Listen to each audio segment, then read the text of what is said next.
अस्सलाम वालेकुम student. Dear student, आज का जो हमारा टॉपिक है some features of organic compound.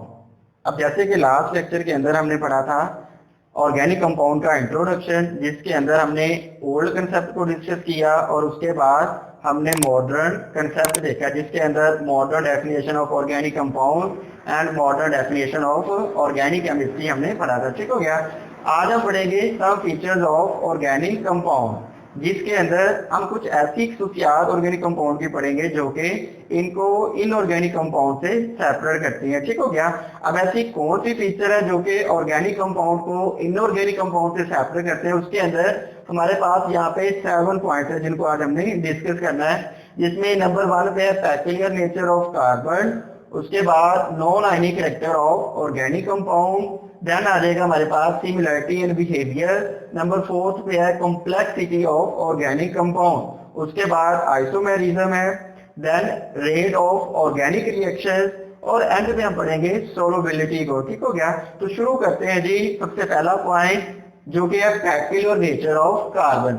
बेटा जी, जैसे कि आप लोग जानते हैं कि पहले ये कहा जाता था कि ऑर्गेनिक कंपाउंड को हम लैब में प्रिपेयर ही नहीं कर सकते, लेकिन आफ्टर बोलर वर्क कि जब बोलर ने सबसे पहले यूरिया को तैयार किया तो उसके बाद दीगर जो साइंटिस्ट थे उन्होंने भी बहुत से कंपाउंड्स को प्रिपेयर किया और आज हम देखते हैं कि जो ऑर्गेनिक कंपाउंड की जो तादाद है वो हमारे पास मिलियंस में है।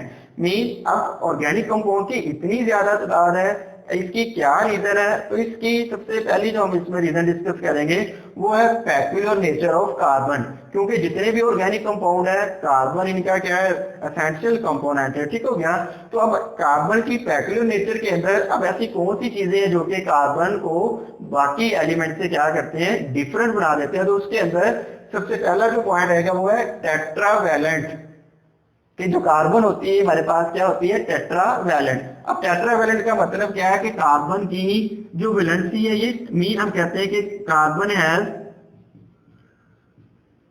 टेट्रावैलेंसी, इसकी वैलेंसी कितनी होती है, 4। इसका मतलब ये है कि कार्बन एट अ टाइम दूसरे एलिमेंट के साथ 4 बॉन्ड बना सकती है।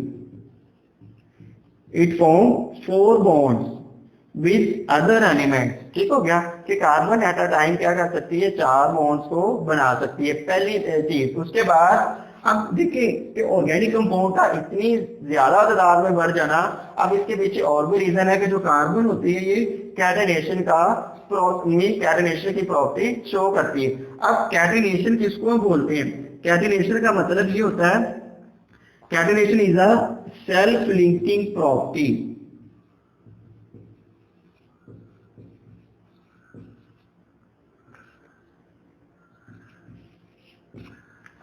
कैटेनेशन क्या होती है? It is a self linking property of carbon to attach with other carbon atoms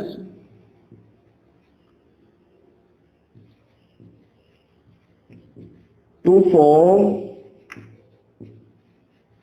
long chain and rings।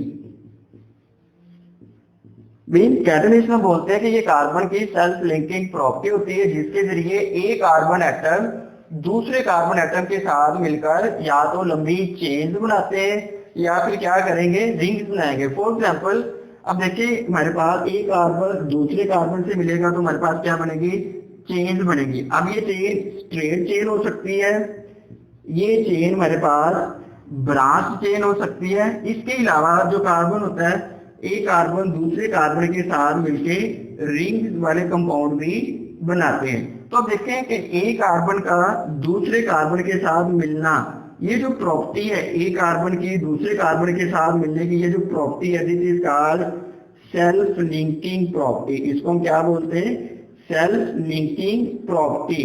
तो this self linking property is called catenation. तो एक रीजन ये भी है कि ऑर्गेनिक कंपाउंड का तादाद में बढ़ जाना, उसके पीछे ये रीजन है कि कार्बन क्या करती है, कैटेनेशन का प्रोसेस करती है। ठीक हो गया। उसके बाद नंबर 3 पे जो पॉइंट आएगा इसमें वो है मल्टीपल बॉन्डिंग।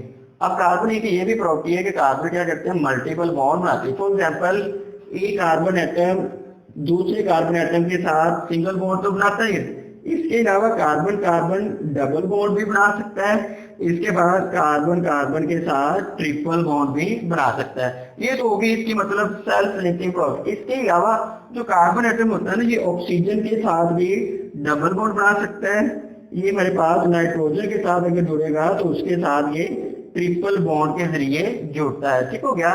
तो अब इसलिए हम बोलते हैं कि हमारे पास ऑर्गेनिक कंपाउंड की जो तादाद है उसके अंदर हमारे पास डिफरेंट साइज के, डिफरेंट शेप के और डिफरेंट स्ट्रक्चर्स वाले जो ऑर्गेनिक कंपाउंड है वो बनते हैं। तो तादाद में बढ़ना किसकी वजह से होता है? Due to these properties of carbon. इसलिए हम बोलते हैं कि जो कार्बन की नेचर है वो बाकी एलिमेंट से क्या होती है? डिफरेंट होती है। ठीक हो गया।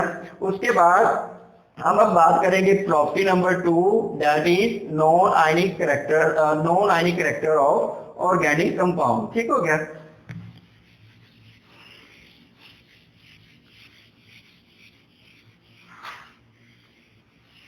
प्रॉपर्टी नंबर 2 आ जाएगी हमारे पास नॉन आयनिक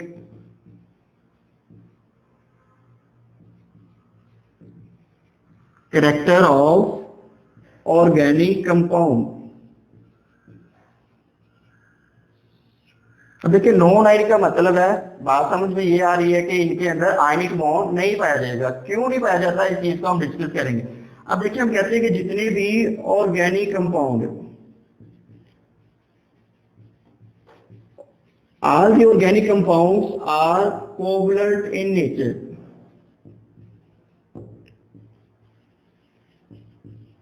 इनकी नेचर कैसी होती है? कोवलेंट होंगे। मीन कोवलेंट इसलिए बोलते हैं क्योंकि जितने भी ऑर्गेनिक कंपाउंड होते हैं ना, all these compounds contain carbon atom. क्योंकि इनके अंदर कौन सा एटम पाया जाता है? कार्बन। ठीक हो गया। Carbon element present as essential constituent. अब कार्बन का जो तल्लक है ये फोर्थ ग्रुप के साथ है। अगर हम बात करें कार्बन किस ग्रुप का एलिमेंट है पीरियोडिक टेबल के अंदर? फोर्थ ग्रुप का।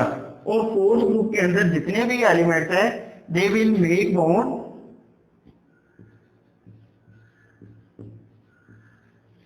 they make bond by sharing of electron। कि फोर्थ ग्रुप के अंदर जितने भी एलिमेंट हैं वो सारे के सारे क्या करते हैं? जब केमिकल बॉन्डिंग करते हैं तो वहां पे अपने इलेक्ट्रॉन्स को दूसरे एलिमेंट्स के साथ शेयर करते हैं। और हम जानते हैं कि ऐसा बॉन्ड जो इलेक्ट्रॉन की शेयरिंग से बनता है उसको हम बोलते हैं कि वो हमारे पास कोवलेंट बॉन्ड होता है। ठीक हो गया। अब बेटा याद रखना है कि ऑर्गेनिक कंपाउंड सारे क्या होंगे? Covalent in nature. और आपको पता है कि हमारे पास कोवलेंट बॉन्ड भी दो तरह का होता है। एक को हम बोलते हैं पोलर कोवलेंट बॉन्ड और दूसरा बोलते हैं नॉन पोलर कोवलेंट बॉन्ड। अब यहाँ पे जो हमारे पास ऑर्गेनिक कंपाउंड की मेजॉरिटी होगी, मेजॉरिटी के अंदर ऑर्गेनिक कंपाउंड जो होते हैं they are non polar, they are non polar in nature. ज्यादातर जो ऑर्गेनिक कंपाउंड होते हैं ये नॉन पोलर होंगे क्योंकि ज्यादातर ऑर्गेनिक कंपाउंड के अंदर नॉन पोलर कोवलेंट बॉन्ड पाया जाता है। उसके बाद माइनॉरिटी में they are polar in nature. अब कुछ ऑर्गेनिक कंपाउंड ऐसे भी होते हैं जो कि पोलर होते हैं। किस वजह से? Due to presence of electronegativity difference हमारे पास वो क्या हो गई? पोलर इन नेचर होते हैं। ठीक हो गया। लेकिन मेजोरिटी में ज्यादातर ऑर्गेनिक कंपाउंड क्या होते हैं? नॉन पोलर होते हैं। ठीक हो गया। और माइनॉरिटी के अंदर क्या होंगे? ये पोलर इन नेचर होते हैं। उसके बाद नंबर 3 पे जो प्रॉपर्टी आएगी that is similarity in behaviour.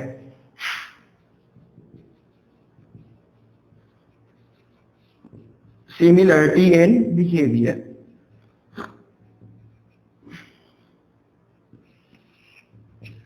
जैसे कि हम बात करें कि अगर एक क्लास है तो उसके अंदर कुछ स्टूडेंट्स एक दूसरे के बहुत ही क्लोज फ्रेंड होते हैं। बिल्कुल इसी तरह ऑर्गेनिक कंपाउंड्स के अंदर भी कुछ डिफरेंट ऑर्गेनिक कंपाउंड ऐसे भी होते हैं जिनके दरमियान बहुत ही क्लोज रिलेशनशिप पाया जाता है। तो हम कहते हैं कि ऑर्गेनिक कंपाउंड्स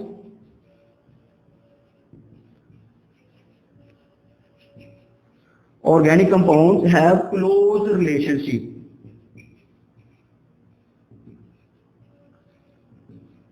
अब ऑर्गेनिक कंपाउंड्स के दरमियान भी क्या चीज मौजूद होती है, क्लोज रिलेशनशिप। ठीक हो गया।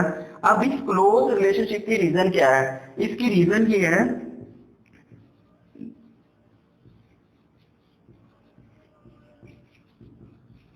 कि जो ऑर्गेनिक कंपाउंड है वो एक होमोलोगस सीरीज के अंदर एग्जिस्ट करते हैं। ठीक हो गया। अब होमोलोगस सीरीज क्या है, होमोलोगस सीरीज हम बोलते हैं it is a group of chemical compounds that are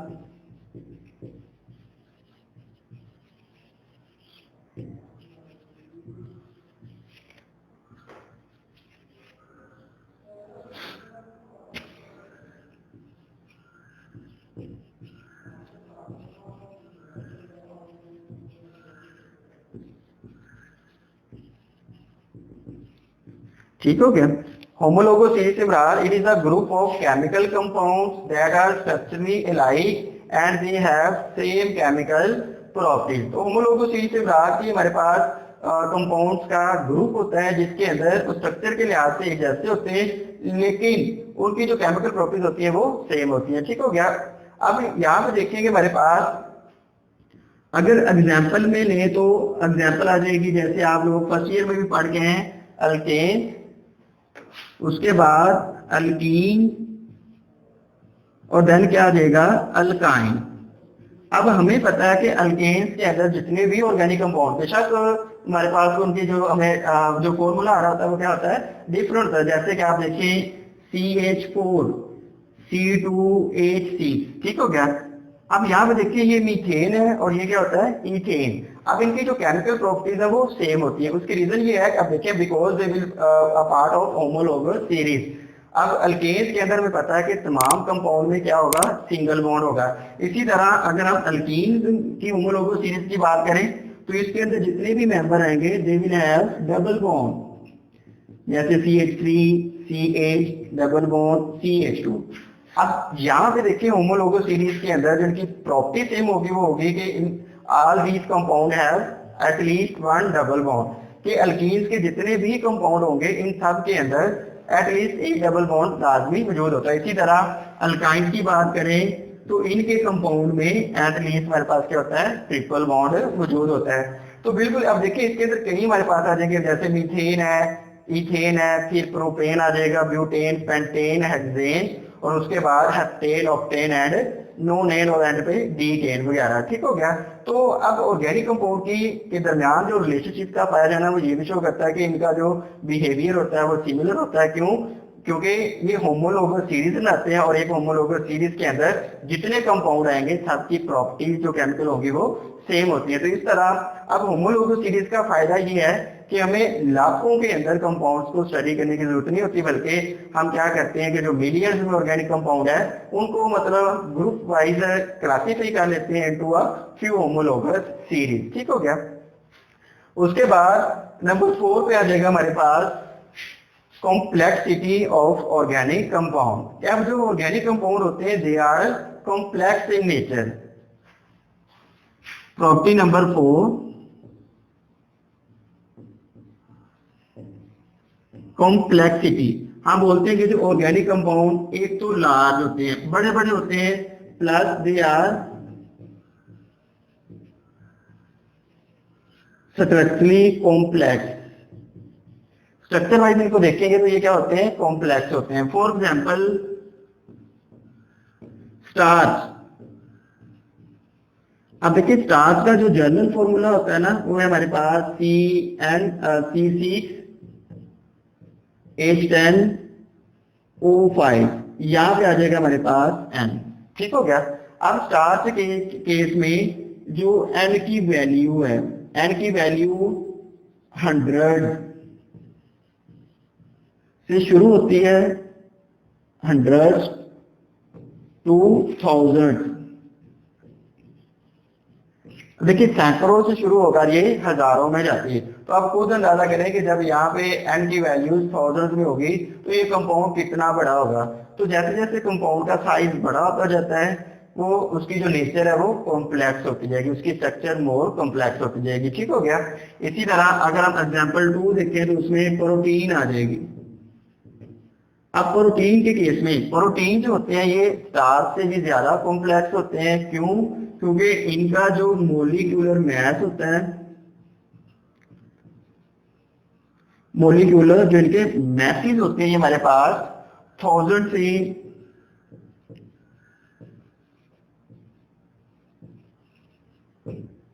ये जाते हैं मिलियंस के अंदर। तो इसलिए हम बोलते हैं कि जो प्रोटीन होते हैं ये स्टार्च से भी ज्यादा कॉम्प्लेक्स होते हैं। तो ओवरऑल ऑर्गेनिक कंपाउंड की नेचर क्या होती है? कॉम्प्लेक्स होती है, स्ट्रक्चर क्या होगी? कॉम्प्लेक्स होती है। ठीक हो गया।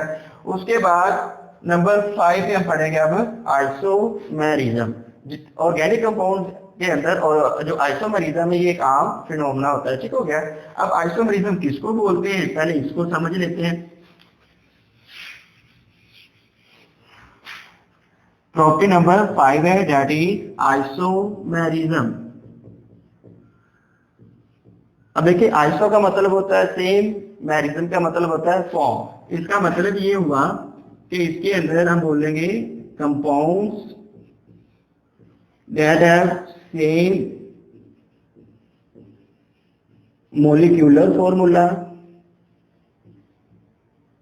but they have different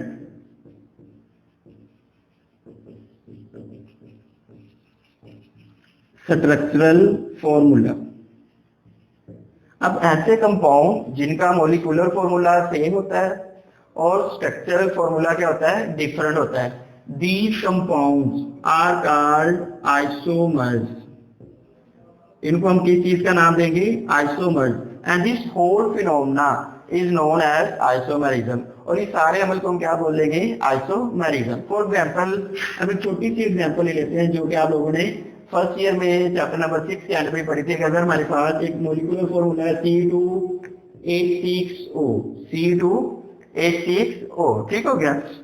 अब देखिए ये मोलिकुलर फॉर्मूला है। अब इसकी अगर स्ट्रक्चरल फॉर्मूले की बात करें तो हम इसको दो तरह से लिख सकते हैं, जैसे CH3CH2OH। ठीक हो गया। उसके बाद हम इसको लिख सकते हैं CH3O, उसके बाद CH3। अब यहाँ पे देखिए तो इसका नाम होता है एथानॉल, और ये जो हमारे पास है इसका नाम होता है डाई मिथाइल ईथर। क्या बोलते हैं इसको? Di methyl ether. अगर आप गौर करें तो इनका मोलिकुलर फॉर्मूला सेम है, मतलब इसमें भी 2 कार्बन है, 6 हाइड्रोजन है और 1 ऑक्सीजन है। इसमें भी 2 कार्बन है और 6 हाइड्रोजन है और 1 ऑक्सीजन। मीन इनका मोलिकुलर फॉर्मूला सेम है लेकिन इनका स्ट्रक्चर फॉर्मूला क्या है? डिफरेंट है। ये अल्कोहल है, ये हमारे पास ईथर है। ठीक हो गया। तो लेकिन molecular formula same, structure formula different होता है, जिसकी बिना पर हम बोलेंगे कि ये क्या होते हैं? ये दूसरे के आइसोमर्स होते हैं। ठीक हो गया। तो ऑर्गेनिक कंपाउंड की एक प्रॉपर्टी ये भी है कि ये आइसोमेरिज्म शो करते हैं, जो कि आमतौर पर इनऑर्गेनिक कंपाउंड में नहीं पाई जाती। ठीक हो गया। उसके बाद प्रॉपर्टी नंबर 6 है rate of organic reaction.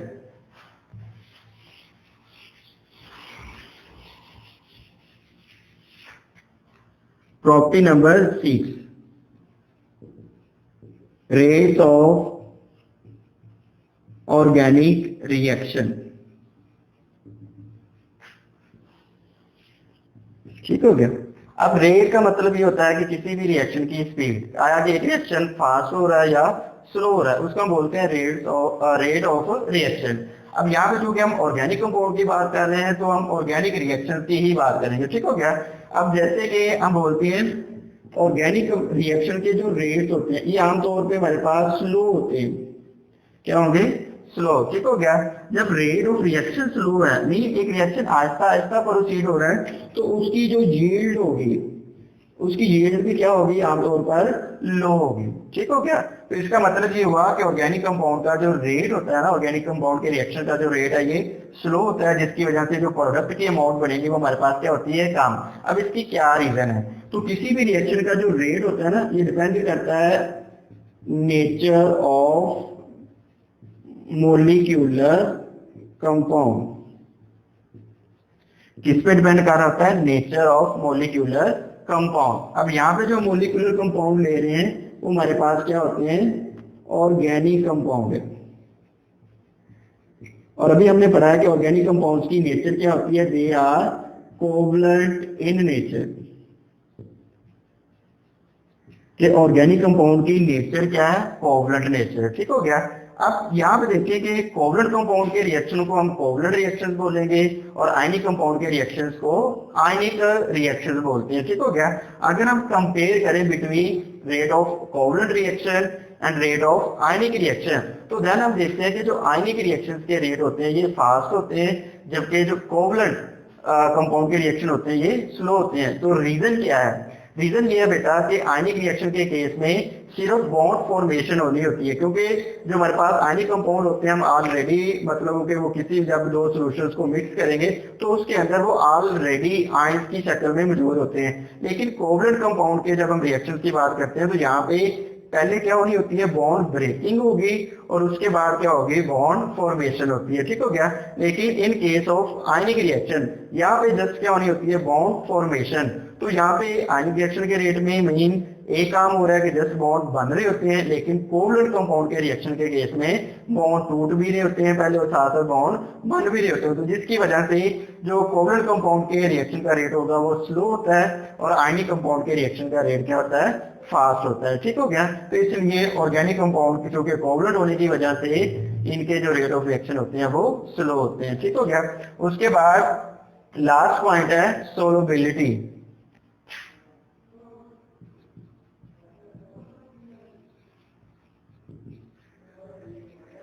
Solubility बोलते हैं हल्क जेरी। तो यहाँ पे भी हम एक रूल को फॉलो करते हैं जिसमें आता है like dissolve like, like dissolve like. अब इसका क्या मतलब है, ये फर्स्ट में आप पढ़ चुके हैं कि जो हमारे पास पोलर कंपाउंड होंगे वो पोलर सॉल्वेंट के अंदर डिजोल्व होते हैं, जो नॉन पोलर होते हैं वो हमारे पास नॉन पोलर सॉल्वेंट के अंदर डिजोल्व होते हैं। तो अभी हम ऊपर बात करके हैं कि ऑर्गेनिक कंपाउंड मेजोरिटी में क्या होते हैं, नॉन पोलर, जिसकी बिना पर हम ये बात करते हैं सिंपली कि अगर हम सोलबिलिटी को देखें तो they are insoluble, insoluble in polar solvent. Polar solvent mean जैसे कि H2O आ जाएगा कि इसमें ये क्या हो गए, इनसोलुबल होते हैं, जबकि हम कहते हैं they are more soluble in non polar solvent.